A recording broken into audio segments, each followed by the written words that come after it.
Talent. It's too bad your sister's the one with all the talent. How many times did I hear Dorothy say that to me throughout my life, in so many different ways? And it wasn't just my sister who had all the talent. Anything I would undertake would quickly come under scrutiny for comparison to whoever was available, to use an example of why my effort wasn't going to measure up.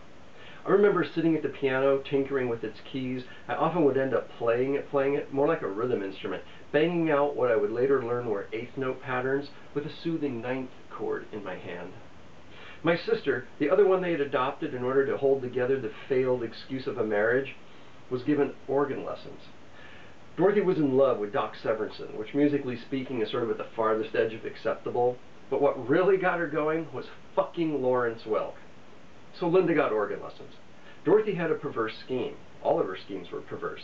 To showboat Linda at the organ, playing Old Lang Syne and God knows what else on New Year's Eve in front of her crone friends.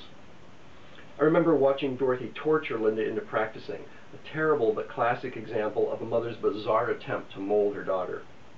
I'd recoil in disgust as Dorothy would wax on about how cute it was for Linda to sit there playing organ in the living room of our post-war ranch house, the one bought cheap on the wrong side of tracks, but where a good suburban neighborhood would later grow up around us like a virus. But there was Linda and Dorothy, drunk, slurring, "Play it again! Play it again! Oh, isn't it cute the way her little butt wiggles when she starts to work those pedals? And look at those chubby little fingers go!"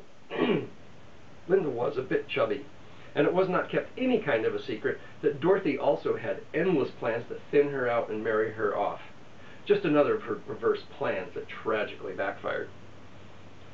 I was spared the lessons and the encouragement. When I finally convinced, or more likely guilted her into getting me a cheap acoustic guitar, I was marched off to Mel Bay Music and put into this torture chamber practice room with a haphazard excuse of a Doc Severinsen band reject so-called teacher, and promptly informed that the dyslexic tendency I had that prevented me from sight-reading sheet music indicated that I probably would be better off if I just found something else to do.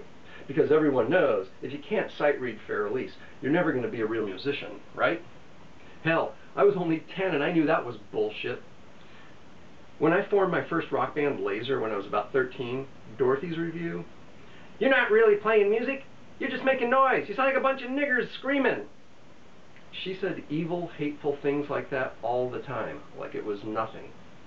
I mean, I knew about her father having been in the KKK back in the day, but I still couldn't forgive her for it.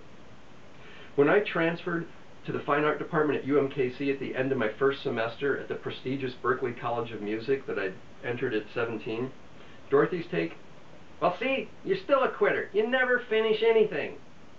Later, when I got my BFA and was given an honors award for outstanding contribution to the department, she didn't even bother to read the letter of commendation they sent. And though I went on to receive more degrees and have multiple art shows and tour the country with bands and complete a gut rehab of a building that became my first recording studio when I was 27, on one of my final visits home from San Francisco, where I then worked at the world-renowned recording studio of the Record Plant, I was offered her final gem of parental advice. "When are you going to grow up? Knuckle down, be a real man, and get a job."